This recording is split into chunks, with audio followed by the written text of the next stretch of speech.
Hello, welcome back to my fave fanfics. Here, I post, well, my favorite fanfictions, if that wasn't obvious. I do hope you'll enjoy them as much as I do. Please like and subscribe for more content. Without further ado, let's get started. Welcome, my dear faves, to What If Itadori Was Anya's Brother for a Day. This a Jujutsu Kaisen X Spy X Family one-shot. Credits goes to Living on a Daydream. No Anya, I'm sorry but you really can't come with us this time. Anya Forger bows down to his daughter. Anya starts pouting, but he remains strict.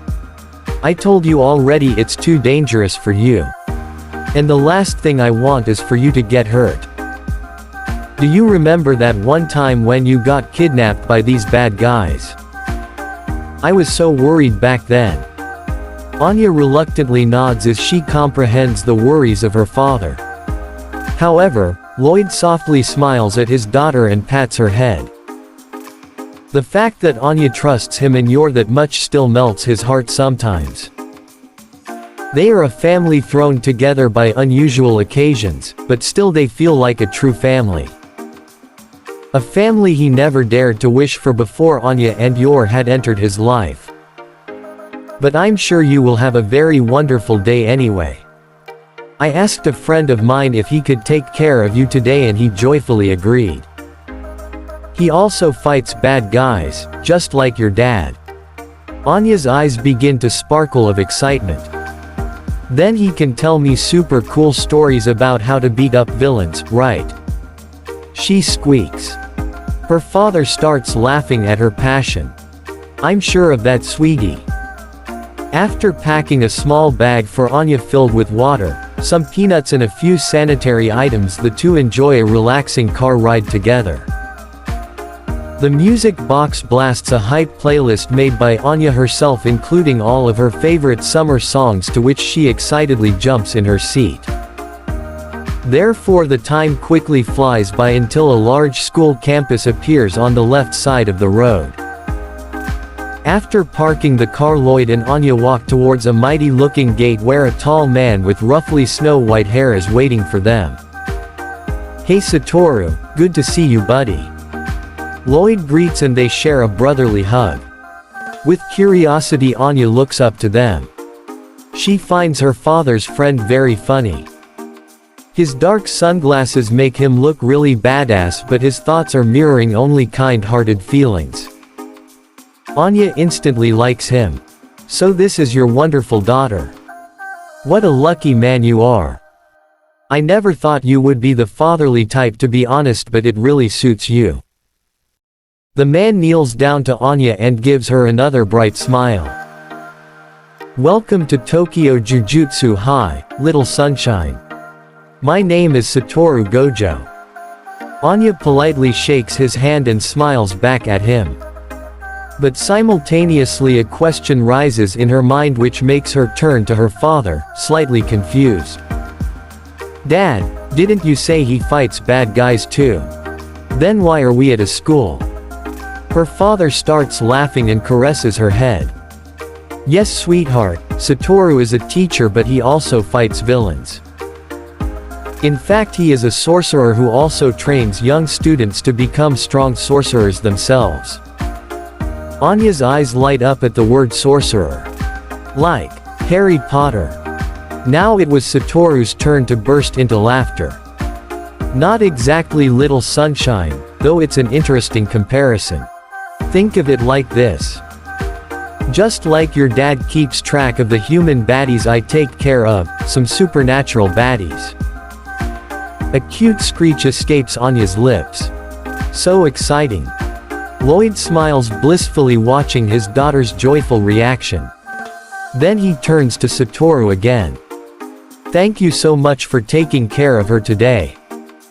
Although it's just a one-day mission, and I didn't want to leave her alone in the loft. And my informant Frankie will join us too, so he can't look over her either. Would it be alright if I picked her up at around 6 p.m.? Yes, sure. But there's one thing I should probably tell you beforehand, Satoru replies. To be honest, I'm actually not the one who's going to take care of Anya today. Lloyd's facial features drop hearing these words. Wait, what do you mean? Then who is going to take care of her? Satoru raises his hands in a conciliatory manner. Don't worry, buddy, Anya will be safe nevertheless. One of my students will look after her. And I'm truly sorry for not telling you earlier, but a spontaneous job came up that I have to handle today. Lloyd sighs. On the one hand, he completely understands Satoru, knowing that his own work as a spy is just as unsteady and unpredictable sometimes. But on the other hand, all he wants as a father is Anya to be safe and sound, and he would have felt way calmer knowing she's in good hands with his longtime friend. Okay, fine, sorry for reacting so harsh. Will you introduce me to this particular student then? Lloyd responds forgivingly. As if on cue, exactly at this moment, two teenage boys are walking from the school building towards the gate. They are talking to each other, with one of them having spiky pink hair and his friend having spiky black hair. As soon as Satoru notices them, he calls the two students over and wraps his slender arms around their shoulders. May I introduce Megumi Fushiguro and Yuji Itadori, the two most shining lights of our school. The black-haired boy throws a skeptical look at his teacher as if he heard such a compliment for the very first time. In the meantime, the pink-haired boy squats down and cutely waves at Anya, making her giggle. Then Satoru addresses the boys and says, "These are Lloyd and Anya Forger, they're very dear friends of mine. Lloyd has a very important job today, that's why Anya is staying here for the day.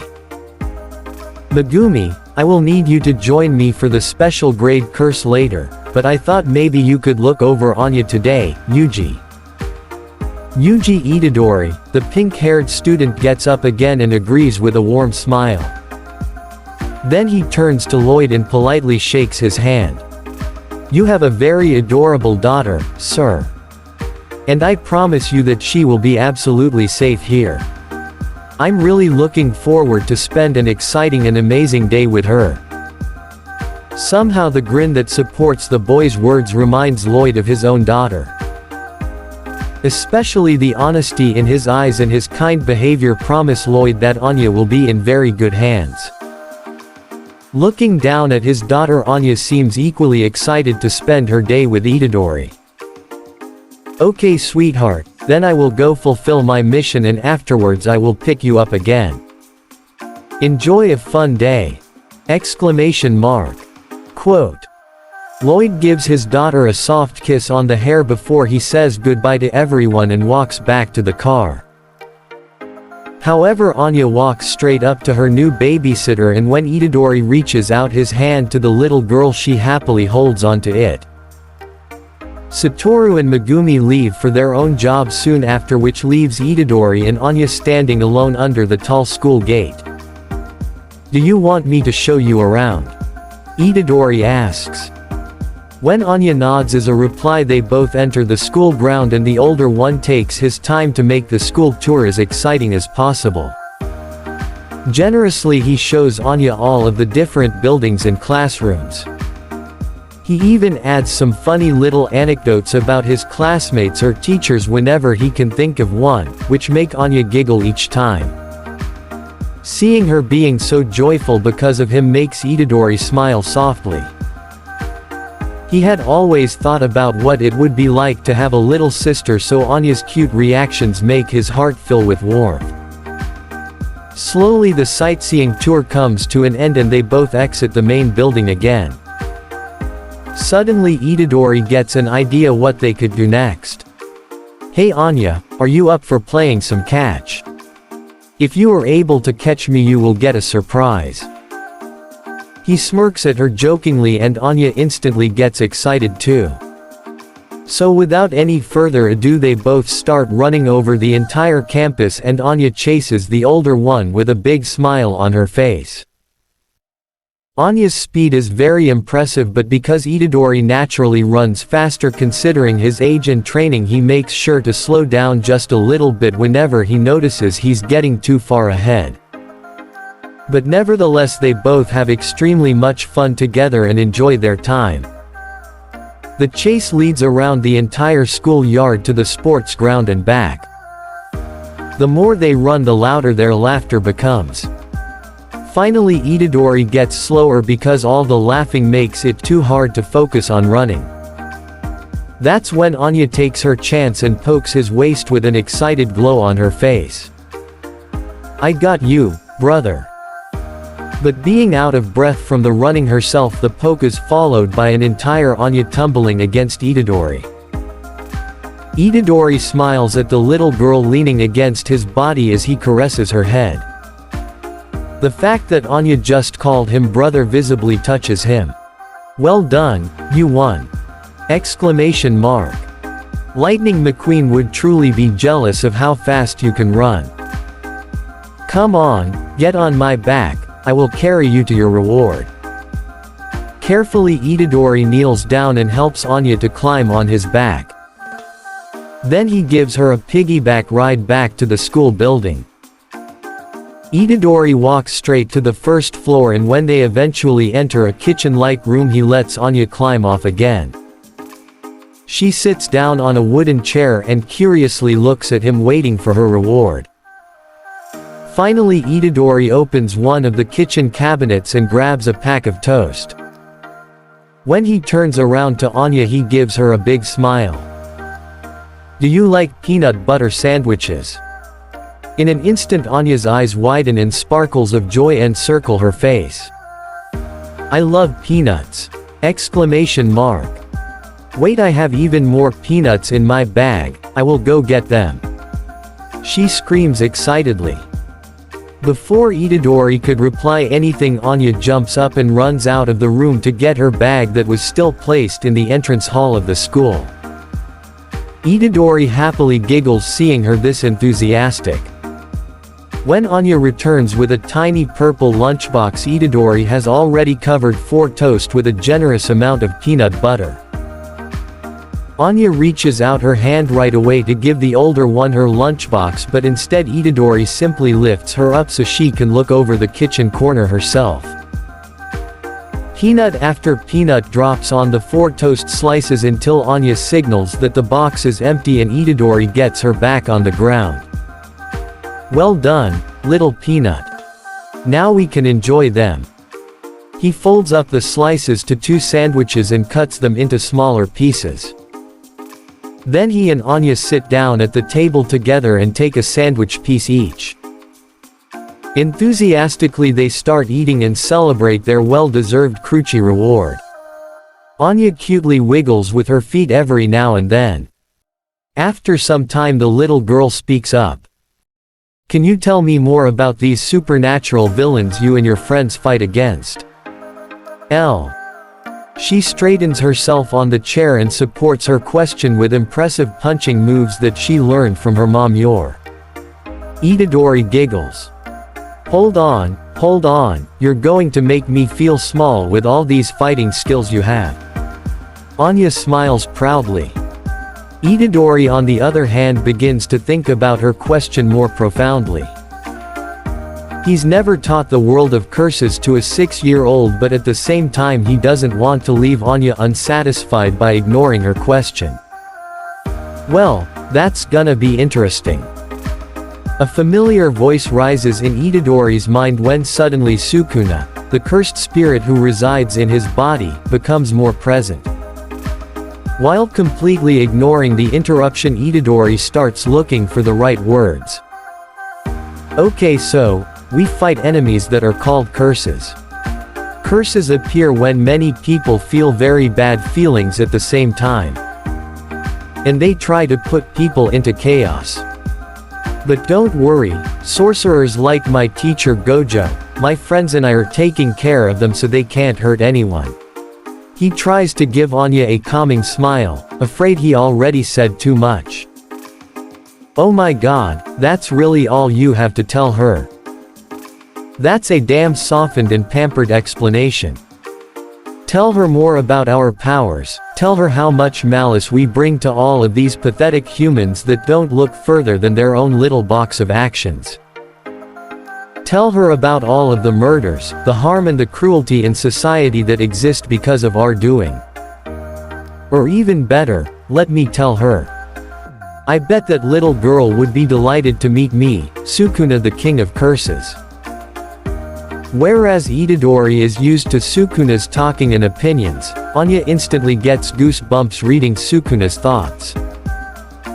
So when Itadori looks at her again, all he can see is an extremely frightened and startled little girl sitting upright in her seat with a tensed body. Without knowing it wasn't actually him who caused this reaction, Itadori turns to her with worries in his eyes and gently touches her arm. You truly don't have to worry, little peanut. You and your family are absolutely safe.